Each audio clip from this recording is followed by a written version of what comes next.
반갑습니다. 고등영어 강사 김태민입니다. 자, 오늘은 제가 이제 곧 진행하게 될 어법 수업에 대해서 간단하게 소개해 드리고자 영상을 이렇게 찍게 되었는데요. 자, 제목은 제가 이제 Root to Structure이라고 한번 달아봤어요. 루트, 뿌리라는 뜻이고 스트럭처는 구조라는 뜻입니다. 자, 제가 제목을 뭐라고 지으면 좋을까에 대해서 잠깐 동안 고민을 했어요. 사실 그렇게 오래 고민한 건 아니고 이제 잠깐 동안 고민을 하면서 어떤 제목을 지어야 이 영상을 보시는 분들이 저의 어떤 컨셉을 확실하게 이해를 하실 수 있을까 좀 생각을 해봤는데 root to structure라는 이 표현이 참 찰떡같이 잘 맞아떨어지는 것 같다라는 생각을 개인적으로 해봤습니다. 고등영어에서 다루고자 하는 어떤 어법이라는 게 있을 때 굉장히 밑바닥에 있는, 그러니까 뿌리에 해당하는 부분부터 저희가 시작을 할 거예요. 그래서 제가 이제 고등영어 어법 특강 수업을 시작을 하면 처음에 품사이기부터 시작을 할 겁니다. 아니, 고등부 어법 특강인데 품사부터 시작을 한다고? 라고 생각을 하실 수도 있는데, 사실 학생들이 품사를 아주 자유롭게 자연스럽게 다루지 못하는 경우가 굉장히 많아요. 그래서 아주 빠른 시간 안에 품사부터 다루기 시작을 하면서 뭐 주어, 뭐 목적어, 뭐 보어 이런 얘기도 할 거고요. 그래서 처음에는 굉장히 좀 기본적인 내용을 다룬다라는 생각이 드실 수도 있어요. 그런데 그 단계가 지나가고 나면 이제 문장 전체의 구조, structure, 문장의 구조를 다루는 식으로 어법 문제를 저희가 바라보는 눈을 가지게, 그걸 목표로 공부를 시작을 할 겁니다. 자, 그래서 이렇게 Root to Structure이라는 제목을 가지고 저희가 어법 특강을 시작을 할 겁니다. 자, 누구를 위한 수업인가요에 대해서 아마 가장 궁금해 하실 것 같다라는 생각이 들어서 짤막하게 한번 말씀을 드려보면, 우선 수강 대상을 한정하지는 않았습니다. 뭐 아주 극단적으로는 중학교 1학년 학생도 듣고 싶으면 들어도 괜찮아요. 고등학교 3학년 학생도 듣고 싶으면 괜찮은 수업이라고 생각을 합니다.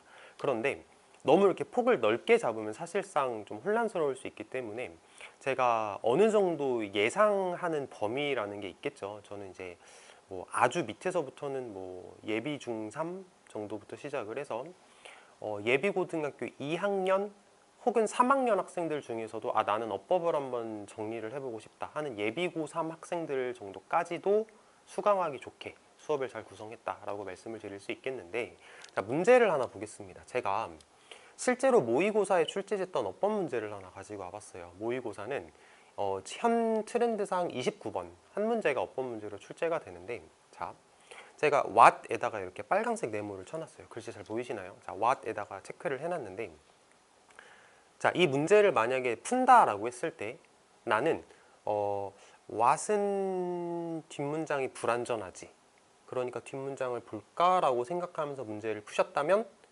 수업을 들으시면 좋을 것 같아요. 자, 한 번 더 해볼게요. 자, what이라는 걸 가지고 선택지 3번을 제시를 했는데 what은 선행사가 없지라고 하면서 이제 앞에 선행사가 있나 없나를 쳐다보는 분들이라면 이번에 같이 어법 특강 수업을 들으셨으면 좋겠다라는 생각이 들어요.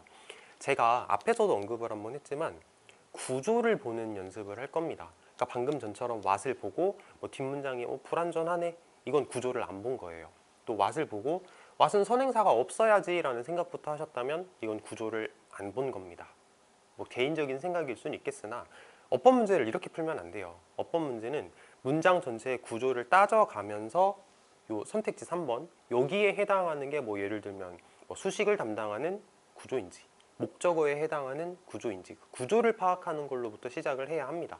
그렇기 때문에 방금 제가 설명드렸던 그 내용을 듣고 저거 내 얘긴데 하는 분들은 같이 수업에 참여하셨으면 좋겠다는 생각이 들어요.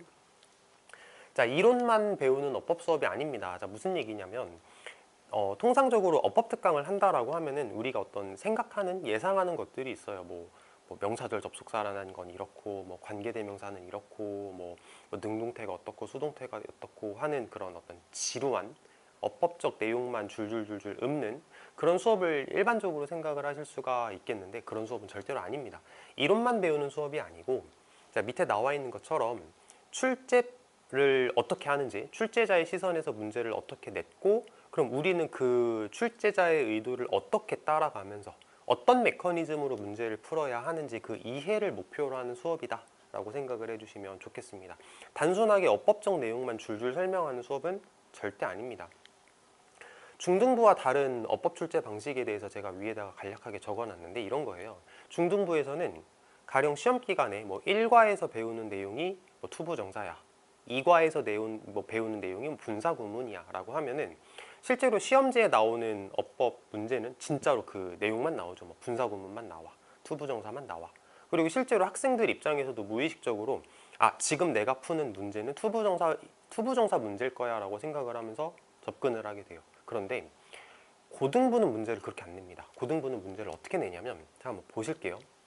뭐 사실 제가 만든 어법 문제이기는 하지만 저는 개인적으로 어법 문제를 스스로 좀 잘 만든다라고 생각을 하기 때문에 괜찮은 예시가 될 것 같아서 가지고 와봤습니다. 자, 보시면 이제 뭐 사실 글씨가 좀 작긴 한데, 어법 문제에서 이게 뭘 물어보는지 알 수가 없어요. 다시 말을 한번 정정을 해볼게요. 중등부처럼, 자, 이번 시험 범위는 투부정사가 범위야, 뭐 이번 시험 범위는 분사구문이 시험 범위야, 이렇게 정해져 있는 게 아니고, 고등부 출제자 선생님들께서는 자, 너네 이거 중등부 때 다 배웠지? 뭐 투부정사, 수일치, 분사구문, 뭐 능동수동, 뭐 가정법 다 배웠잖아? 자, 그러면 자, 이 모든 걸 너가 다 알고 있다는 걸 전제로 나는 막 아무거나 내볼 거야. 네가 알아서 그냥 풀어봐. 문제를 이렇게 내십니다. 그래서 실제로 보시면, 자, 선택지 1번을 보시면 observed what 이라고 제가 이렇게 밑줄을 쳐놨는데, 학생 스스로가 이거를 보면서 이거는 어떤 의도로 문제를 냈을 거야 를 본인이 캐치를 해야 돼요. 근데 이게 굉장히 어렵습니다. 그래서 실제로 고등부 상위권 학생들도 어법 정리가 안 돼 있는 경우가 상당히 많아요. 정말 많다고 제가 자신 있게 말할 수 있어요. 왜냐하면 그런 학생들 너무 많이 봤기 때문에. 그리고 실제로 이제 신입생 상담을 하다 보면은 점수 괜찮대요. 뭐 내신 점수 괜찮고 모의고사 점수도 괜찮은데, 막상 어법 문제를 풀 때는 나는 이게 약간 이게 내가 알고 푸는 건지 감으로 푸는 건지 모르겠다라고 말하는 학생들이 실제로 많다라는 느낌을 저는 개인적으로 받았어요. 그런데 고등 영어 공부를 제대로 했다면, 저는 제 소신 발언을 해보자면 어법 문제는 휴게소 같은 느낌이었으면 좋겠어요. 제가 개인적으로 좀 그랬었는데, 고등학생 때를 생각을 해보면, 제가 고등학생 때 모의고사를 풀 때 어법 문제는 저한테는 좀 휴게소 같은 느낌이었어요. 왜냐면 쉬웠으니까.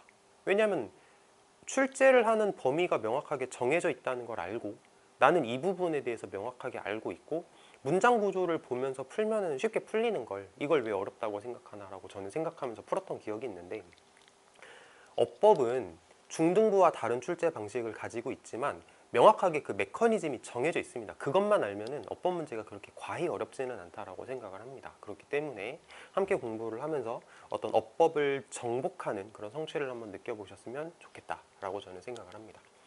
자, 방금 전에 말씀드렸던 것처럼 고등부 영어 어법 출제는 그 범위가 정해져 있어요. 그렇기 때문에 실전에서 어떤 걸 생각해야 되는지를 본인이 잘 알고 있으면 돼요. 자, 제가 컨텐츠라고 하는 이렇게 1번부터 16번까지 정리해 놓은 이 내용을 보시면 이게 뭐냐면, 제가 어법 교재를 만들면서 만든 목차예요.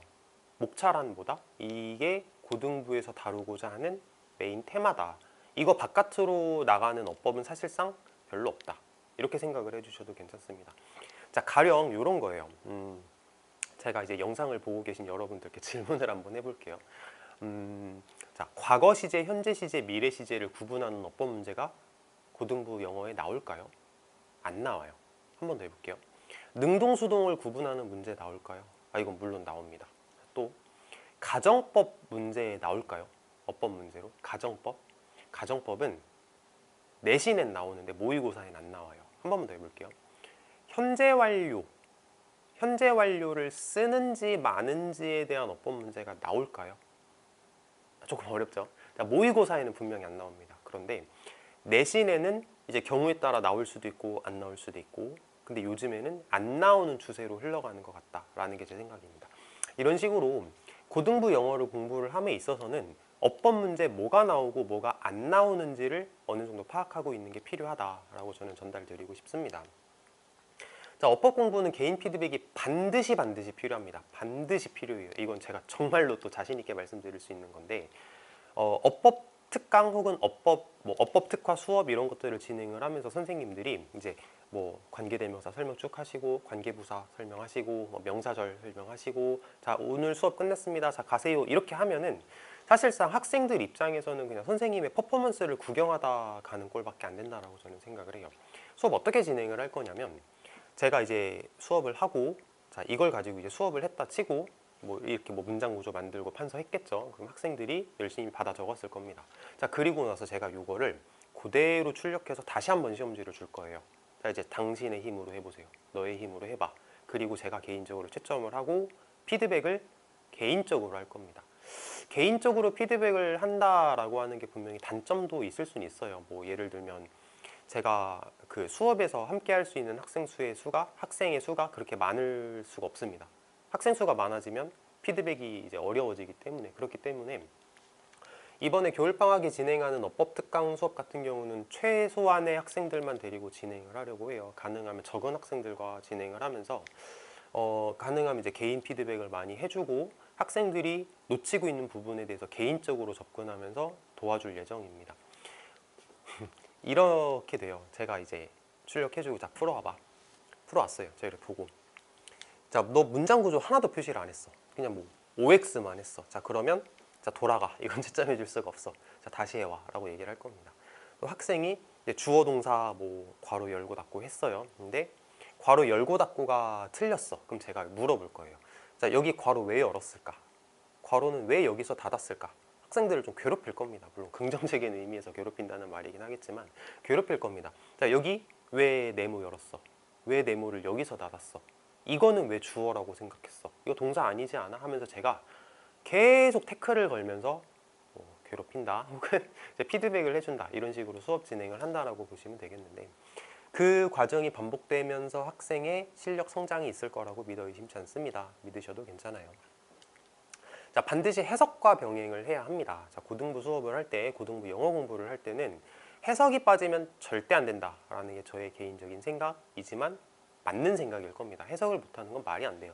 우리가 아무리 뭐 문장 구조 공부하고 어법 공부를 하고 한다고 해도 해석을 못하는 건 영어 공부를 하는 게 아니죠. 영어라는 언어를 공부하는데 해석을 못한다? 있을 수 없는 일입니다. 그렇기 때문에 어법 수업을 진행함에 있어서도 제가 해석을 계속 강조할 겁니다. 물론 항상 얘기하는 것처럼 의역보다는 직역적으로 하겠죠. 그렇기 때문에 타이틀 자체는 어법 수업이겠지만 결론적으로 학생들이 해석 실력도 늘어날 것을 기대하면서 수업을 진행하게 되겠습니다. 자, 여기까지입니다. 어법 수업 회차가 그렇게 많기는 어려울 것 같아요. 아마 일주일에 한 번 정도, 그리고 방학 동안 진행되니까 총 7회 혹은 8회 정도가 진행될 거라고 예상이 되는데, 그거에 맞게 커리큘럼 잘 구성했고 필요한 학생들 함께 하시면서 어법 실력 많이 늘어나셨으면 좋겠습니다. 감사합니다.